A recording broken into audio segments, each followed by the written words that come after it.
ठंड में गरीब बाप की 5 बेटियों की विदाई। पूरी पूरी पूरी, गर्मा गर्म पूरी पूरी। जैसे ही आदमी पूरी से भरा परात लिए लाइन में आगे बढ़ता है, तभी ठंड से ठिठुरता गरीब शंकर अपनी पत्तल बढ़ाकर कहता है, अरे भाई, थोड़ी सब्जी और 2 पूरी डालना। जैसे वो आदमी पूरी देने लगता है, तभी पगड़ी पहने अमीर लालचंद वहां आकर उसे रोकते हुए कहता है, अरे ओ बिरजू, कोई जरूरत नहीं है इसको और पूरी देने की। क्यों रे शंकर, शर्म लाज सब धोकर पी गया है क्या?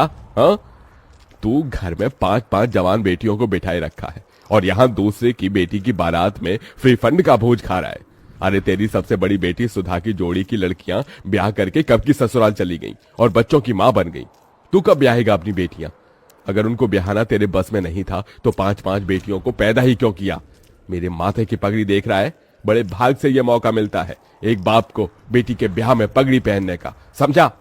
लालचंद जानबूझकर पूरे समाज के बीच एक और तो अपनी अमीरी का बखान, तो वहीं दूसरी तरफ शंकर की गरीबी की हंसी उड़ा रहा था, जिससे शंकर सबके बीच बहुत शर्मसार होता है और अपनी आंखें झुकाए वहां से घर लौट आता है, जहां एक टूटे फूटे माटी के घर में उसकी बूढ़ी पत्नी जानकी और 5 बेटी सुधा, गहना, कविता, चंदा, राधा उस ठंड में भी एक दिए और जूते के लेस बना रही थी।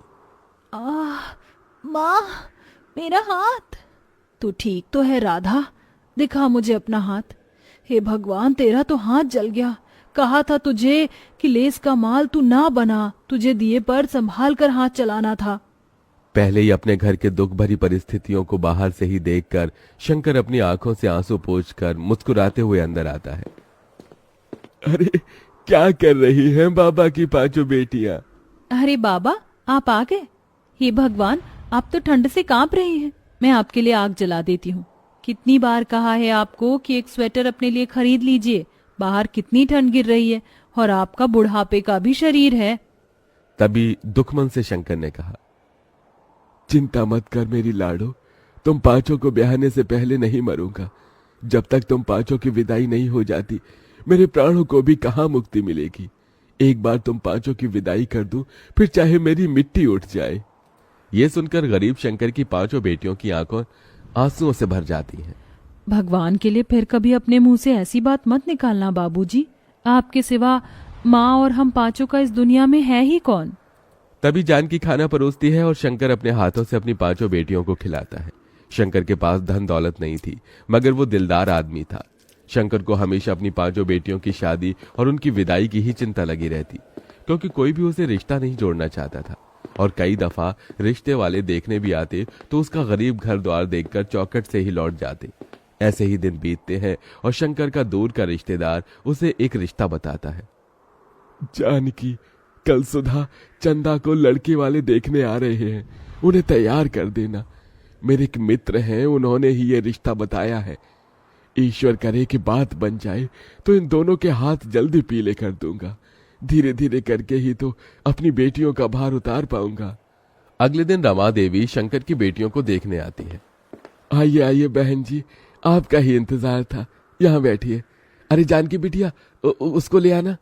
सुधा और चंदा एक बड़ी ही पुरानी सी बनारसी साड़ी में सादगी के साथ आती है और चाय नाश्ता परोसती है। तभी रमा देवी कहती है, देखो भाई साहब, बेटियां तो मुझे आपकी दोनों ही पसंद है, मगर दहेज भी लगेगा। मेरा एक बेटा बैंक में भले ही चपरासी है मगर सरकारी है, और दूसरा बेटा सरकारी नौकरी की तैयारी कर रहा है।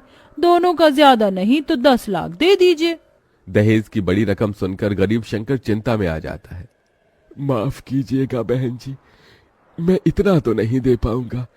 एक बेटी होती तो जोड़ जाड़ कर कहीं से भी पैसे भी दे देता, मगर मेरी 2 बेटियों के बाद 3 बेटी और हैं ब्याहने को। मगर ये इस गरीब पिता की जुबान है, मुझसे जितना बन पड़ेगा मैं दूंगा। मैं दोनों के लिए 5 लाख तक दहेज दे दूंगा, और फिर बारात का खर्चा भी तो देखना है। रमा रिश्ता पक्का कर देती है। उसके जाने के बाद चिंता से भरी जानकी ने कहा, अजी 5 लाख रुपए कहाँ से लाकर देंगे आप? कुछ सोचा है? अरे खेत बेच दूंगा जानकी, 4-5 लाख रुपए तो मिल जाएंगे। कम से कम मेरी 2 बेटियों की विदाई तो हो जाएगी। लेकिन बाबा, खेत बेच दोगे तो खेती कहाँ करोगे?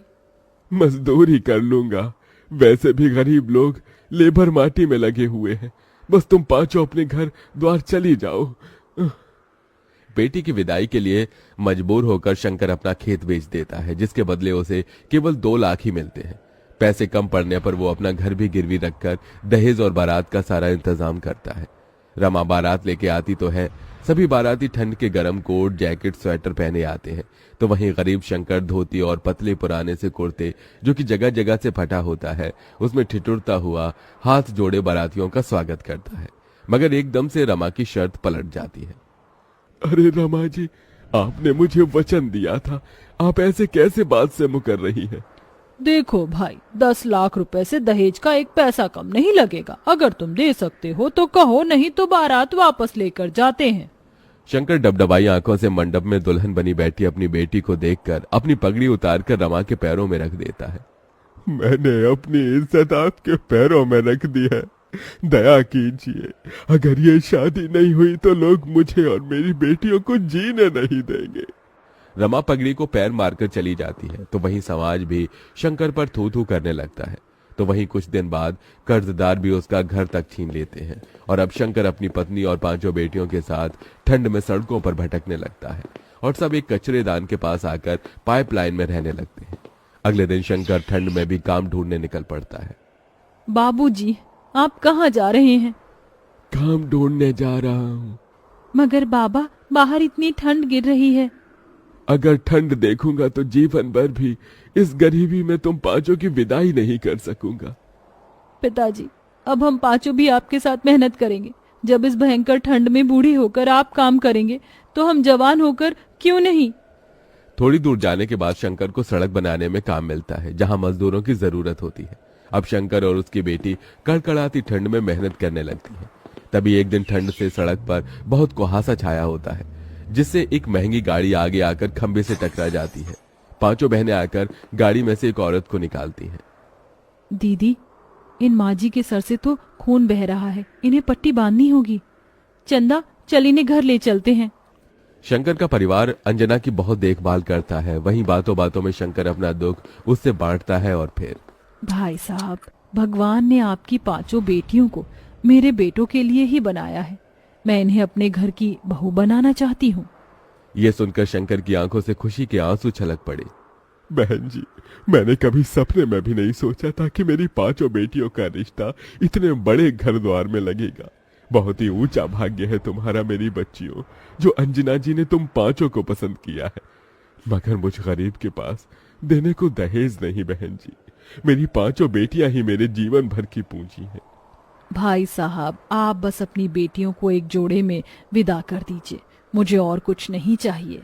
थोड़े ही दिन बाद शंकर अपनी बेटियों की विदाई की तैयारी में लग जाता है। वो कड़ाके की ठंड में कांपता ठिठुरता कचरेदान को साफ करके वहां मड़वा बनाता है और खाने पीने शुद्ध बुद्ध बिसार कर खुद को मेहनत में झोंक देता है और 2 पैसे ज्यादा कमाने के लिए गीली रेत बालू उठाकर मिले पैसे से 5 की शादी का जोड़ा खरीद कर लाता है। शादी का दिन आ जाता है।